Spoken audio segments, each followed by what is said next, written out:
Rock and roll worlds collided in this bizarre story where David Bowie and Axl Rose almost got into a fight over Axl Rose's girlfriend, Erin Everly. Now, if you heard the line David Bowie, Axl Rose and Don Everly's daughter Erin Everly walk into a bar, you may assume it's the beginning of the start of a joke, when actually it's a very real rock and roll anecdote. And it comes from the self-titled memoir of the Guns N' Roses guitarist Slash, who recalls the night that David Bowie got into it with the fiery Guns N' Roses frontman Axl Rose after Bowie was caught flirting with his partner Erin Everly. In his memoir, Slash was characteristically unbothered by this whole event, but he may not have been the best metric to actually use for that.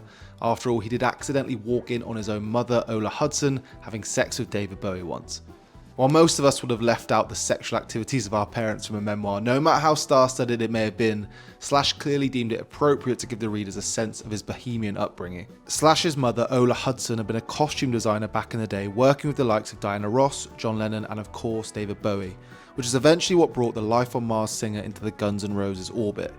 Bowie enjoyed a fling with Miss Hudson, and after, they remained long-term friends. So in 1989, when Bowie heard about her son's emerging band and the fact they were shooting a video and supporting the Stones, he thought he'd come along and offer some support.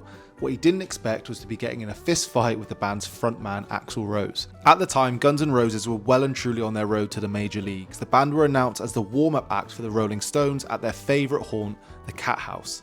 Yet the fans in attendance at this star-spangled show got even more than they bargained for, suspecting something was afoot when Axl Rose went rogue.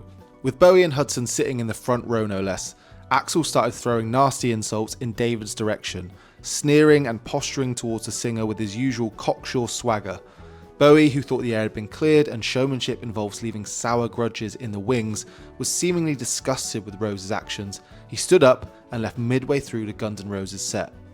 Hudson and the rest of the audience were left confused by this dynamic and the fact that Bowie got up and left.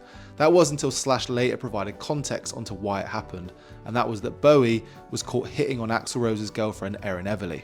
Prior to the gig, the band were using the venue to shoot the music video for their new track It's So Easy. Bowie turned up early that day, drunk and in a mischievous mood.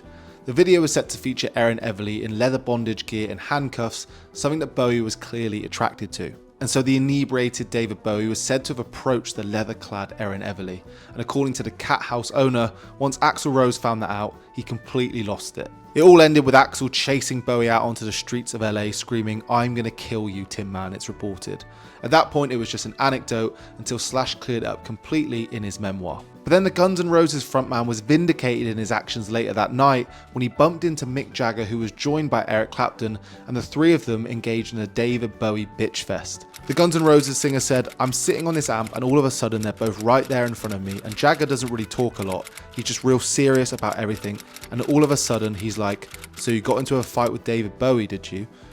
I told him the story real quick, and he and Clapton are going off about Bowie in their own little world, talking about things from years ago." With the two London blues boys completely lost in their own chatter, the Guns N' Roses frontman listened in. He said, "They were saying things like when Bowie gets drunk, he turns into the devil from Bromley. I mean, I'm not even in this conversation," Rose recalled. "I'm just sitting there, listening to him bitch like crazy about Bowie. It was funny."